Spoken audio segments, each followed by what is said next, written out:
গোবিন্দকে দেওয়া যাবে এমন দ্রব্য উপকরণ বলি গোবিন্দের চরণে ভোগ লাগিয়ে সেই প্রসাদ গ্রহণ করতে আর সকল জটিলতা কুটিলতা পরিত্যাগ করে একান্ত হয়ে হরিভজন করতে হবে।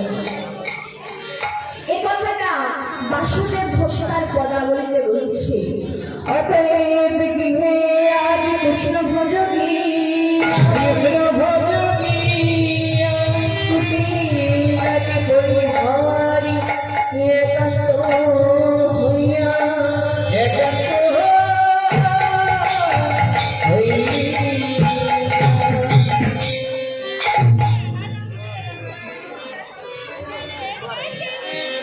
সকল জটিলতা কুটিলতা পরিত্যাগ করে সহজ সরল হয়।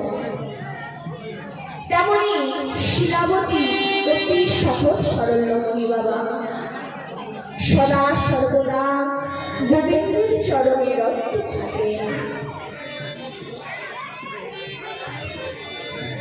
যেদিন থেকে মা জানতে পারল আমার গর্ভে সন্তান এসেছে, সেদিন থেকে মা গোবিন্দের চরণে বেশি বেশি নয়নের জল দিতে শুরু করল।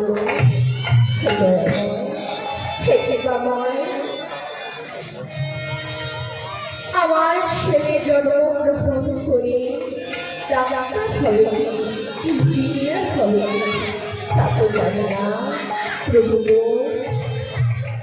আমার ছেলে যেন একজন নিষ্ঠ ভক্ত হয়, সদা সর্বদা যেন তোমার নাম করে, আর আমার কিছু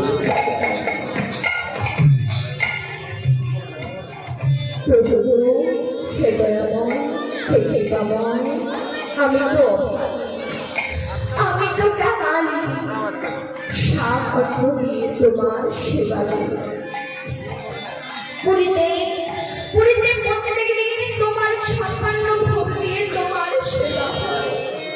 আমার তো কোনো যোগ্যতা নেই তোমাকে সেবা দেওয়া, তাই প্রভু যতটুকু পেরেছি তাটুকু দিচ্ছি, তা তোমরা গ্রহণ করো প্রভু।